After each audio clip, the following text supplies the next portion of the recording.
je me suis rendu compte d'un truc, c'est que j'ai de plus en plus de mal à gérer la violence.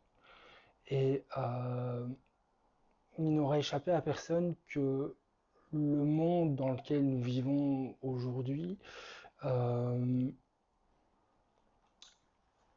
est plein d'une certaine violence. Je n'ai pas envie de dire plus qu'avant, mais peut-être qu'elle s'est focalisée de façon certaine sur certains points qui nous donnent l'impression qu'il y en a plus. C'est peut-être le fait qu'elle converge sur certaines questions qui fait qu'on a l'impression qu'il y ait plus de violence.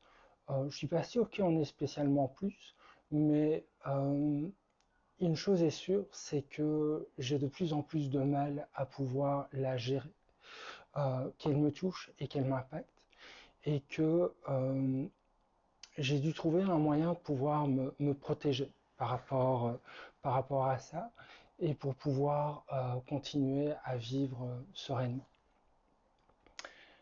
Et j'ai remarqué que quand on rayonne quelque chose du plus profond de son cœur, eh bien ça change tout, autant à l'intérieur qu'à l'extérieur. La preuve encore, j'étais dans un lieu aujourd'hui qui était plutôt agité avec toutes sortes de personnes qui cherchaient à prendre la parole pour faire valoir leur point de vue et pour relier les autres au leur. Et donc il y avait vraiment beaucoup de cette violence, justement. Et je sentais aussi qu'il y avait par derrière tout ça beaucoup de peur. Parce que derrière toute envie de convaincre l'autre, il y a toujours l'envie de prendre le contrôle, de ne plus être seul, d'être renforcé. Or, quand on est en paix avec soi-même, dans la sérénité de son cœur, la vie et la position des autres ne nous touchent plus de la même façon. On peut accueillir la vie et la position des autres comme étant une position parmi tant d'autres, une vision parmi d'autres, sans pour autant se sentir soi-même mis en cause ou en danger. Pour autant, bien sûr, que ces visions n'offensent pas les lois de la vie et donc l'intégrité physique, l'intégrité mentale, émotionnelle, psychologique et spirituelle. Je crois fermement en la puissance du rayonnement intérieur.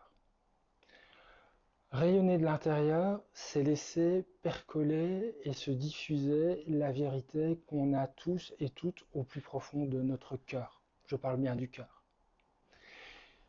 Et je parle de rayonner et non pas de briller. Rayonner, c'est quelque chose qui émane de l'intérieur, tandis que briller, bien, c'est la réflexion sur une surface. Voilà, on a une surface polie, le soleil, boum, réflexion, ça brille. C'est extérieur. Rayonner, ça vient de l'intérieur. Rayonner, témoigner de sa vérité intérieure, c'est une énergie qui est bien plus puissante, je pense, que tous les discours, toutes les tentatives de persuasion, tous les arguments, tous les éléments de raison qu'on pourrait mettre en avant. Témoigner de sa vérité intérieure, euh, ça a pour conséquence, pour propriété, pour vertu de dépasser toutes les peurs et toutes les barrières que le mental a l'habitude de mettre en place, parce que ça s'adresse au cœur. Quand on cherche à convaincre l'autre, il y a invariablement une part de nous, et soyons honnêtes avec ça, qui pense que l'autre est quand même un fameux crétin de ne pas voir que, de ne pas se rendre compte que, d'être aveugle au point de ne pas comprendre que. Or, si dans ton énergie, il y a une part de toi qui voit l'autre comme étant un idiot, l'autre le sent, et qu'est-ce qu'il fait? Ben, il se referme. Donc dès qu'on entame un processus de ce genre-là, il y a une part de l'autre qui se referme. Et comme il se referme, bah, on va balancer deux fois plus d'arguments, deux fois plus de moyens de convaincre, et nous voilà partis dans un cercle infernal qui en général, au final, est relativement stérile, ou peu fécond. Témoigner de sa vérité intérieure, c'est une démarche juste par rapport à soi, évidemment, puisque ça vient de son cœur, mais aussi par rapport à l'autre. Quand je cherche à convaincre l'autre, c'est moi qui vais chercher cet autre de force. Quand je témoigne de ma vérité intérieure, c'est l'autre qui, si quelque chose, pour autant que quelque chose résonne en lui ou en elle, c'est lui qui fait le chemin vers toi. Et ça, c'est une sacrée différence. Dans la première démarche, quand je cherche à convaincre, il y a une forme de violence dans la mesure où on force l'autre, où on va vers l'autre avec toutes sortes de trucs, et oui, mais regarde, il voit que, etc., etc. Dans la seconde, je rayonne, je témoigne, et l'autre est laissé libre de bout en bout.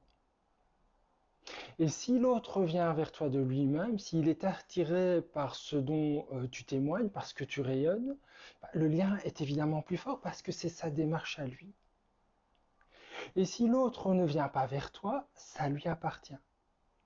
C'est sa vie, c'est son destin. Ça montre là où il en est, où elle en est, et c'est ok parce que lui seul, elle seule est responsable de sa vie et on est là pour sauver personne. Rayonner sa vérité intérieure, c'est aussi dire je ne sais pas, j'ai peur, je doute, je suis dépassé. Ou encore tu as raison, ou merci pour ça, je ne l'avais pas vu. Ou encore je suis désolé. Tout ça, ça fait aussi partie de la vérité intérieure. Et c'est quelque chose dont on devrait pouvoir témoigner. Et c'est sans doute une grosse partie de travail que de pouvoir accueillir ça, de cette part-là de notre vérité intérieure, qui est plus fragile, plus vulnérable, et qui pourtant nous définit et nous détermine tout autant. Rayonner sa vérité intérieure, c'est témoigner de manière concrète de ce en quoi on croit, de ce qui nous porte, de ce qui nous transporte. De témoigner que ça existe, de témoigner que cela est possible, même si tu ne le pensais pas possible. De témoigner que cela porte des fruits. Témoigner, ce n'est pas démontrer, mais c'est montrer sans convaincre. Témoigner de sa vérité intérieure se fait souvent d'ailleurs sans mots. C'est une attitude, c'est une posture, c'est un ancrage, c'est un enracinement qui fait que on se présente et que dans une attitude respectueuse vis-à-vis de soi et vis-à-vis de l'autre. Moi, comme toi, je ne suis qu'une fenêtre ouverte sur le monde. Ce que je perçois du monde n'est qu'une partie du monde. Et forcément, une autre partie du monde m'échappe. Et je n'ai pas de prétention de tout savoir ou de tout voir. Je suis en paix avec ça. De même que ma fenêtre n'est qu'une fenêtre, ni mieux ni moins bien qu'une autre. Et que toi aussi, tu es une autre fenêtre ouverte sur une autre partie du monde. Et ainsi en va-t-il de chacune et de chacun. La seule réalité, c'est l'ensemble du monde. Et chacun de nous n'est qu'une petite fenêtre ouverte sur une petite partie du monde. Et l'erreur serait d'imaginer que ma fenêtre est le monde, ou que le monde est ma fenêtre. Et l'autre erreur serait d'imposer ma fenêtre. Je ne suis qu'une fenêtre, une vue réduite sur une partie du monde, et toi aussi. Mais par contre, toutes nos fenêtres constituent le monde. Sans ta fenêtre, la vue serait incomplète, et donc ta fenêtre, elle est précieuse, et merci pour ça. Si tu témoignes de cette fenêtre, tu ouvres ton cœur comme tu ouvrirais cette fenêtre sur le monde, et c'est ça le cadeau de ta présence. C'est ça le témoignage de ton cœur. C'est ça rayonner la vérité de ton cœur. Alors la question piège, évidemment, c'est est-ce que je t'ai convaincu? Et quelle que soit la réponse, ce n'était vraiment pas mon but. Ceci, comme toujours, est juste une proposition que tu es libre de prendre en tout ou en partie, parce que tout ça, ça t'appartient. De tout cœur, de tout mon cœur.